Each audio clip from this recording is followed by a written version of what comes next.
Hello दोस्तों। तो पिछले के वीडियो में हमने आप लोग को पोषण की विधियां के बारे में बता दिए। तो चलिए उससे आगे पढ़ते हैं।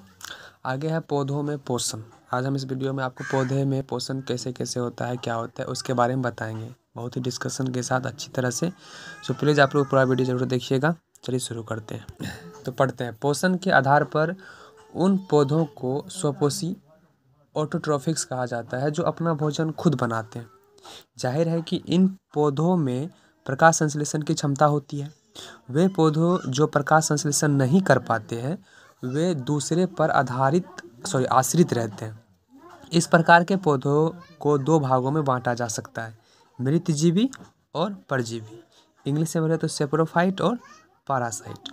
मृतजीवी पौधे अपना पोषण सड़े गले कार्बनिक पदार्थों से ग्रहण करते हैं, जैसे हो गया गोबर छत्ता, इसे हम इंग्लिश में मशरूम बोलते हैं। जबकि परजीवी पौधे अपने पोषण के लिए दूसरे पौधे पर आश्रित रहते हैं, जिसे हम कसकट्टा बोलते हैं। आई थिंक हिंदी में बोले तो अमरबेल। आगे है प्रकाश संश्लेषण क्या है, इसको थोड़ा अच्छी तरह से पढ़ेंगे। प्रकाश संश्लेषण क्या है?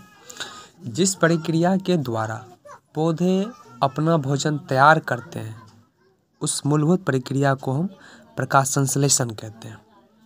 सभी हरे पौधे में पर्णहरित क्लोरोफिल होता है, जिसमें सूर्य के प्रकाश को अवशोषित करने की क्षमता होती है।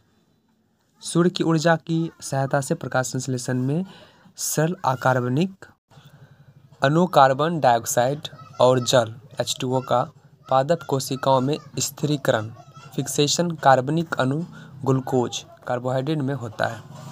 पौधे इस क्रिया द्वारा सिर्फ ग्लूकोज का ही उत्पादन नहीं करते, वरन वे सूर्य प्रकाश की विकिरण ऊर्जा का भी स्थिरीकरण रासायनिक ऊर्जा में करते हैं, जो ग्लूकोज अणुओं में संचित रहती है। संपूर्ण प्रकाश संश्लेषण की प्रक्रिया को हम निम्नलिखित रासायनिक समीकरण द्वारा व्यक्त करते हैं। प्रकाश संश्लेषण की प्रक्रिया कैसे होती है, यह उसका समीकरण द्वारा व्यक्त किया गया है। आगे उपरोक्त समीकरण से स्पष्ट है इस समीकरण से स्पष्ट है कि इस प्रक्रिया में ऑक्सीजन उत्पाद बाय प्रोडक्ट के रूप में बनता है, जो पौधों द्वारा वायुमंडल में छोड़ा जाता है। प्रकाश संश्लेषण का स्थान आगे हेडलाइन है। तो प्रकाश संश्लेषण की प्रक्रिया आदि से अंत तक क्लोरोप्लास्ट में ही होता है। पंक्तियों के पेलिसेट तथा स्पंजी पेरेन्काइमा में अनेक क्लोरोप्लास्ट भरे रहते हैं। इन कणों की रचना एवं कार्य दोनों ही बड़े जटिल होते हैं। क्लोरोप्लास्ट में क्लोरोफिल वर्णक पाए जाते हैं। चूँकि ये अधिकांशतः पौधों की पत्तियों में पाए जाते हैं, इसीलिए पत्तियों को प्रकाश संश्लेषी अंग फोटोसिंथेटिक ऑर्गन्स कहते हैं एवं हरित लवों को प्रकाश संश्लेषी अंगक फोटोसिंथेटिक ऑर्गेनेल्स कहते हैं। पत्तियों की बाह्य त्वचा या एपिडर्मिस में रंध्र या स्टोमाटा मौजूद होते हैं। ये विशिष्ट कोशिकाएं होती है जिनके मध्य ए में एक छिद्र होता है। ये छिद्र बंद और खुल सकते हैं तथा जिनका नियंत्रण द्वारा कोशिकाओं या गार्ड सेल्स द्वारा होता है। इन्हीं रंध्रों द्वारा वायुमंडल से कार्बन डाइऑक्साइड युक्त वायु पत्तियों के भीतर कोशिकाओं में विसरण या डिफ्यूजन द्वारा पहुंचती है। रंध्रों का खुलना एवं बंद होना द्वार कोशिकाओं की स्फीति टर्गिडिटी पर निर्भर करता है। जब द्वार कोशिकाएं जल अवशोषित कर फूल जाती है तो रंध्र खुल जाता है। इसके विपरीत जब द्वार कोशिकाओं का जल बाहर निकल जाता है तथा यह सिकुड़ जाती है तो रंध्र बंद हो जाता है। आगे है प्रकाश संश्लेषण प्रक्रिया के लिए आवश्यक पदार्थ। प्रकाश संश्लेषण के लिए 4 पदार्थों की आवश्यकता होती है। पहला पर्णहरित या क्लोरोफिल, दूसरा कार्बन डाइऑक्साइड, तीसरा जल तथा चौथा सूर्य का प्रकाश।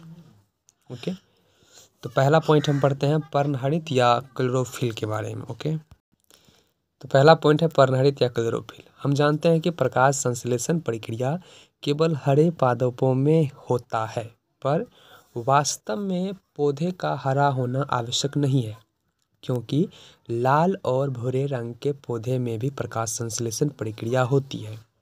जैसे कुछ समुद्री घास, या अन्य पौधे। अतः प्रकाश संश्लेषण प्रक्रिया में पौधे का रंग उतना महत्व नहीं रखता जितना कि पादप कोशिकाओं के भीतर हरे वर्णक पर्णहरित या क्लोरोफिल की उपस्थिति में। अतः प्रकाश संश्लेषण प्रक्रम केवल क्लोरोफिल की मौजूदगी में ही संभव है, चूँकि क्लोरोफिल ही वह वास्तविक अणु है जिसके द्वारा प्रकाश संश्लेषण की प्रक्रिया संपन्न होती है। अतः क्लोरोफिल अणुओं में प्रकाश संश्लेषी इकाई फोटोसिंथेटिक यूनिट्स कहते हैं। इस लाइन को हम फिर से रिपीट करते हैं, पर्णहरित या क्लोरोफिल। ठीक, वी नो दैट, हम जानते हैं कि प्रकाश संश्लेषण प्रक्रिया केवल हरे पादपों में होता है, बट वास्तव में पौधे का हरा होना आवश्यक नहीं है, क्योंकि लाल और भूरे रंग के पौधे में भी प्रकाश संश्लेषण प्रक्रिया होती है। जैसे कुछ समुद्री घास या अन्य पौधे, कई ऐसे पौधे हैं जिसके कलर अलग हैं, उसमें भी प्रकाश संश्लेषण की प्रक्रिया होती है। अतः प्रकाश संश्लेषण प्रक्रिया में पौधे का रंग उतना महत्व नहीं रखता जितना कि पादप कोशिकाओं के भीतर हरे वर्णक पर्णहरित या क्लोरोफिल की उपस्थिति। अतः प्रकाश संश्लेषण जैव प्रक्रम केवल क्लोरोफिल की मौजूदगी में ही संभव है, चूँकि क्लोरोफिल ही वह वास्तविक अणु है जिसके द्वारा प्रकाश संश्लेषण की प्रक्रिया संपन्न होती है। तो यहाँ पे मेन पॉइंट है, प्रकाश संश्लेषण प्रक्रिया कब संपन्न होगी? जब क्लोरोफिल की मौजूदगी हो, जिसके द्वारा प्रकाश संश्लेषण की प्रक्रिया संपन्न होती है। अतः क्लोरोफिल अणुओं को प्रकाश संश्लेषी इकाई कहते हैं।